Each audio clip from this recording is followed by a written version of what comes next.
This is the State of the Nation's address, addressing the madness in this country. Fellow Ghanaians, your president is not the problem, you are.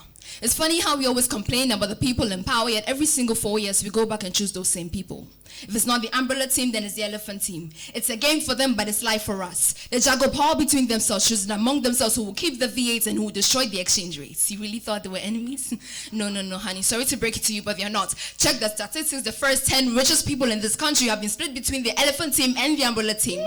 They've taken the wealth of the country and divided it among themselves and fooled us into thinking they were enemies, which they really are not. Have we ever sat down to think of allowing a new team to sit in the presidency seat for a change? No, because our blood has gotten so used to allowing selfish people take over our land and make the decisions on our behalf. But Charlie, how we go do it is what it is. Now to the next person issue on board. How is the currency of Ghana the CDS? Everyone cannot stop talking about the dollar.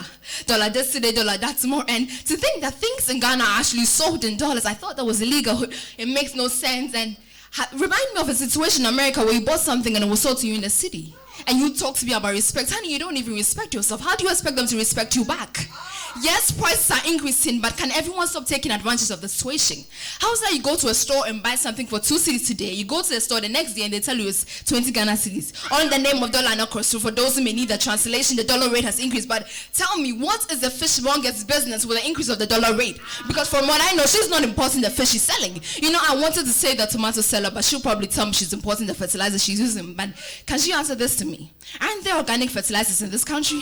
Or maybe the president has sold that one too, so let's blame him. Maybe we import that one too. Nothing in this country makes any damn sense to me. How are the necessities in this country sold at outrageous prices? Paper towels and sanitary towels. And to think that the menstrual cycle of a girl doesn't stop, whether of a woman doesn't stop regardless of whether she can afford it or not. So the less privileged women and teenage girls in the village beg God to stop their flow only because they cannot afford a necessity.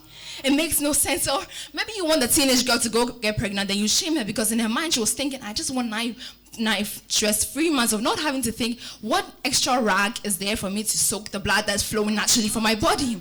Nothing is making any sense. And after all this, they tax these necessities as luxury goods. What exactly is luxurious about excruciating pain for 5 or 7 months, 7 days at worst? Maybe it's the acne spreading all over your face, or maybe, but still it's the mood swings switching. You're switching from sadness to happiness in a nanosecond and you cannot even explain why. The wickedness of a man is truly inevitable, and after that we blame the president.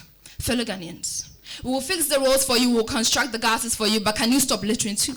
How do you think these gases get choked? Or better still, the question I should be asking you is, why do you think 90% of the gases in Ghana are choked? Or maybe the president, maybe we should blame the president for this one too, because maybe he hates you and your community so much, because you are so hateable, you are so important to be hated, that he will take the rubbish from his house and dump it in your gutter. Maybe let's blame the president for this one too, because for more to destroy more, let's blame him. Now, let's blame him because maybe he's the reason why you do not respect authority, or maybe he's the reason why you cannot obey simple regulation. Red means stop, yet a motorcyclist just rode past the traffic light as if he saw green. Maybe the president was the one driving the truck that knocked down the motorcyclist, or maybe he was the voice that spoke into the motorcyclist that when you see red, drive past it because maybe it's green and you are just colorblind. Let's blame the president for that one too, because for more to destroy more.